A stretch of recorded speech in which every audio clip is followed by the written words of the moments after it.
Good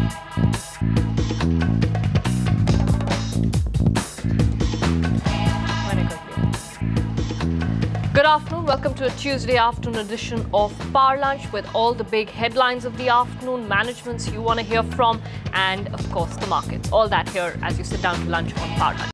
Back to domestic business, real estate or real estate linked companies have started to move up a little bit. Mahindra Lifespace Developers is up about 9% in a month, so nothing dramatic. But what's business looking like? Joining us to talk about that is Arun Nanda of Mahindra Lifespace. Mr. Nanda, good afternoon. Great to have you here on the show. Thank you so much for making time. Sir, I'm going to start with some individual corporate triggers and then talk a little bit more. One of the things that analysts seem worried about is your Jaipur World City. They're worried about whether the leases picked up at the pace that you'd like them to. So why don't you give us a sense of what you've leased so far and by when it's likely to be fully leased? Look, we don't make futuristic projections. We have amongst the big clients which are operational are Deutsche Bank and Infosys. We should have another of 15 to 18 clients going live during the current year. I think the IT is totally sold out, and rest of the areas on the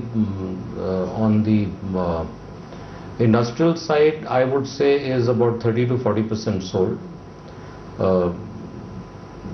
At this moment of time, people are holding back their decision because DTC has threatened to withdraw the concessions already given. We are hoping that wiser council will prevail and they will not make the changes for people who have started with the projects. That's interesting. So DTC is holding up a little bit in terms of the pace of those leases. Just one other question regards to that particular project. There's a buzz that you may actually bring in PE players into that or other projects. Any thoughts? Is that something you're looking at actively? See, look, as a growing company, one looks at options all the time. There are no live discussions on, but what we are seriously looking at is that if a PE player has got some land bank or has he been stuck with somebody and he wants to get out and join hands with us, yes, we're not short of cash, but if there is a large project, we will look at a PE player. We are open to the discussion. We have done one project with Ayala in Chennai and we've been very happy with that association. Okay, so you aren't ruling it out, but nothing on the anvil immediately. One of the other interesting triggers has been the broader deal between the Mahindra Group and Cisco.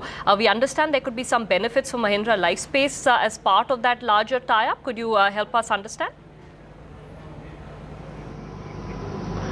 Yes, because that envisages smart cities. So in our next projects, we will, because we are looking at what we call the Mahindra World City Light model, which is a smaller platform than the current 3,000 acres. This is not necessarily SEZ.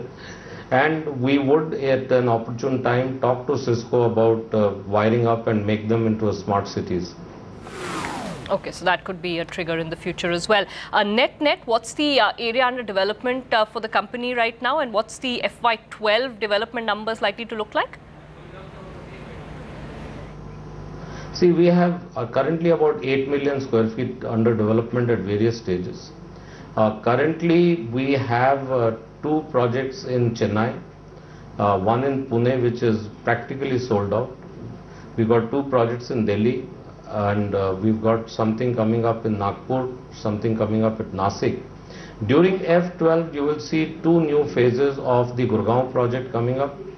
You would see Hyderabad, Nagpur, Nasik, and another phase of Chennai going live. We are looking at options, newer options in Bombay, and there are some talks of certain developments, but nothing concrete at the moment. Okay, so you are looking at some options within Bombay. How does that link into the overall real estate price picture? It seems like it's going one way and that's up, or has it started to correct a little bit? See, look, one saw some pressure in Mumbai in January, February, but our March sales were quite good. We have not reduced prices.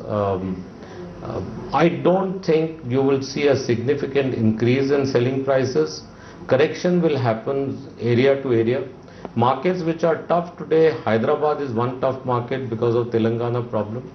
But I have not seen many developers reduce prices, but let's see what happens with the liquidity situation, because companies which are highly leveraged, they will have to take calls whether they want to reduce prices or borrow money and carry on. But as I said, we haven't dropped prices at the moment, and I'm not seeing much pressure on price at the moment. Because we have, sir, been hearing from some companies that they've had to drop prices because inventories are getting too high. Like you said, leverage levels are starting to get uncomfortable again. Demand is slowing down, basically. You're not seeing that? You know, high price is a relative term. When you look at the demand would always be higher in the lower segment, and people have been moving up. So there has been a slight amount of mismatch, but to some extent, I think we will have to, not we means as Mahindra, but as an industry, have to look at rationalizing some of our products, and which is the size of the offering and locations and pricing. There has to be, because the demand in the sub 50 lakh segment is much larger than the above 50 lakh segment. And in NC, in the metros, you are not getting any product in the sub 50 lakh segment. So in the projects, sorry to keep harping on Bombay, but in the projects that you have in Bombay, what's the outlook there? How are those going? See, we have two projects in Mumbai at this moment of time which are ongoing. One in Bhandup, Kanjurmarg area, and one in Goregaon. We have had no pressure either on sales or reducing prices. I really don't know about others, but what I hear from some of the friends in the industry is that January, February were tough. March again was okay. People are worried about April, June, but I think the highly leveraged players will have to take a call that whether they go and take, because there is a lot of structured money coming into the market, and that's why they've been able to hold prices. But at some stage, people will have to take call on whether to reduce prices or keep on borrowing money. But lot of it goes project by project. I don't think you can make a sweeping statement, because there are areas where prices are not hurting, and as I said, that both my projects at Bhandup, which is Kanjurmarg, and at which we call Mahindra Splendor, and the one at Goregaon are doing reasonably well, and we've been able to hold prices. All right, so just one last question as far as actually again Mumbai linked question. Any more land deals in Mumbai that you're looking to pursue right now? Look, we are constantly looking at land. There are a lot of pieces of land under development, but we are concentrating more on what we call the Mahindra Light model, which is a 100 to 200 acre satellite development. But we are open to looking at city-based lands, and we are talking to people. All right, we'll leave it at that. Mr. Nanda, always great to chat with you. Thanks so much for your insights into business and the real estate market. So he's not seeing in his business a slowdown in demand. You could see some developers who are highly leveraged wanting to offload though. That's Power Lunch for you today. Thanks so much for watching. Have a great afternoon.